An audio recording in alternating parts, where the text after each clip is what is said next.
Cara, sobre o Jorginho, a última notícia que a gente deu no GE é que as conversas esfriaram. E assim, a gente não teve nenhuma novidade que voltou a esquentar, né? As informações que a gente tem que não teve novidades em relação, continua frio igual estava, deu essa esfriada. O que pesa assim, em relação ao Jorginho? O lado financeiro pesa muito.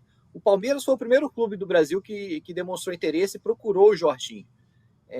Mas quando os valores foram colocados na mesa, o Palmeiras viu que não era compatível com a realidade do clube e saiu. Falou, cara, não tem como, saiu. O Flamengo foi nesse segundo momento e tentando convencer o Jorginho a voltar. Por mais que o Jorginho foi o terceiro melhor jogador do mundo, na bola de ouro, né? Há 3 anos atrás, gente. O Jorginho ele pode não estar sendo titular todos os jogos no Arsenal, mas ele continua sendo um jogador muito importante lá, tanto que o Arsenal propõe até uma renovação por mais uma temporada com ele lá. Assim, e se ele reduzir metade do que ele ganha no Arsenal, ainda assim é muito dinheiro para os clubes do Brasil. Só para a gente ter noção do quanto que o Flamengo teria que fazer um esforço para contratar isso financeiramente. Obviamente tem também preocupação em relação a salário, você não pode trazer uma estrela, e aí como é que fica em relação aos outros, né? Os salários não podem ser muito divergentes, porque senão dá ciúme, né, no elenco, enfim. Em relação então ao Jorginho, eu não vejo esse otimismo, tá? De todas as últimas conversas que a gente teve, que a gente sondou, esse otimismo recente, tá? Não teve nada que aponte por enquanto. O Jorginho, inclusive, tem mercado ainda na Europa, não só essa proposta do Arsenal, tem outros clubes na Europa, da França, que procuraram o Jorginho. Se ele quiser continuar ainda jogando na Europa, ele tem mercado, né? Por mais que ele tenha 33 anos. Para ele voltar para o Flamengo, para o Brasil, né? E para o Flamengo, que ele já declarou, já deu entrevistas até antigas, falando que seria interessante jogar no Flamengo um dia. Assim, ele tem que querer muito, tem que aceitar baixar muito o salário e vir para jogar no Brasil. Assim, vai depender muito dele. E essa questão financeira, cara, esfria muito.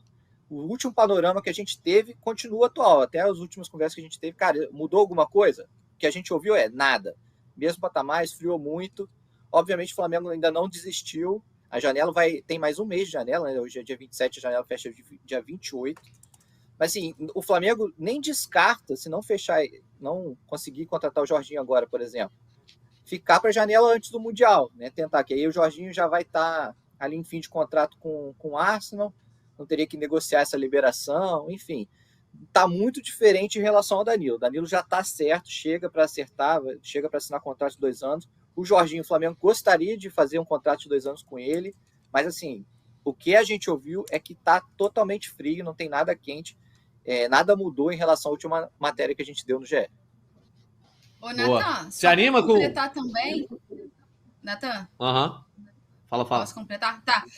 Só para completar, porque assim, futebol é rápido, né, gente? Pode ser que daqui a pouco, à tarde, as coisas esquentem. É só para... Porque como a gente fala aqui num podcast que fica um pouquinho... o tempo de vida um pouco mais longo, né? Porque a galera pode ouvir depois, mas assim, a gente está trazendo as apurações e as conversas que a gente teve até hoje, dia 27, segunda-feira, 13h, entendeu? Até agora, todo o retorno que a gente teve foi que continuou do mesmo jeito. Ainda está frio, eles ainda estão longe financeiramente do Jorginho. E aí tem outra questão também, a gente trouxe lá nas matérias, só para complementar o que o Noel falou, o Arsenal não teria dificuldades em liberar o Jorginho agora, se a proposta fosse boa para ele. Ou seja, se o Jorginho falasse assim, Arsenal, beleza, eu quero para esse clube aqui, a proposta é boa para mim, pode me liberar, como a gente combinou? Beleza, o Arsenal vai liberar, foi o que a gente ouviu.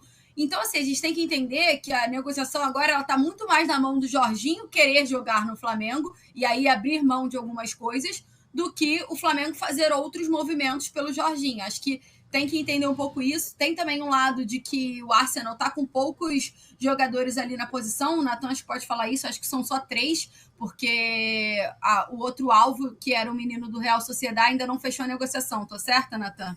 Ou tô confusa? Mas, enfim, tinha um pouco esse lado em questão de ter o Jorginho como opção. Depois eu comento sobre ele.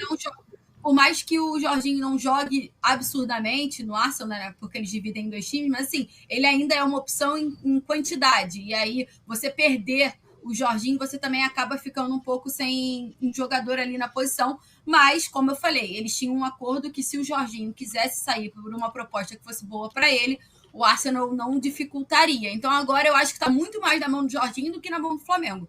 Vai, Natan. Tô aberto. Não, eu ia comentar, o Jorginho, cara, ele já foi um jogador muito importante do Arsenal, mas ele acabou ficando mais em segundo plano. Ele ainda é um jogador útil, né? O Arteta utiliza ele em momentos chaves ali. Preciso de um time mais alternativo numa Copa. O Jorginho é titular. No último jogo da Champions, ele jogou. Eu tô com um desfalque aqui. O Jorginho joga. Ele entra muitas vezes no segundo tempo. É um cara que tem um papel de liderança muito forte, muito importante, mas ele não é mais indispensável ao Arsenal, né? E eu acho que se fosse indispensável, não teria nem conversa, né? Essa coisa de liberar antes. Então, o que permite que ele, de repente, consiga uma liberação é justamente esse papel. Mas isso não faz com que o Jorginho está encostado, é um inútil no Arsenal. Muito pelo contrário, cara. O Jorginho, 33 anos hoje em dia, gente, é uma idade super tranquila do cara voltar em muito alto nível. O Fernandinho jogava na mesma Premier League, no Manchester City, voltou com uma idade muito mais avançada e fez diferença, enfim.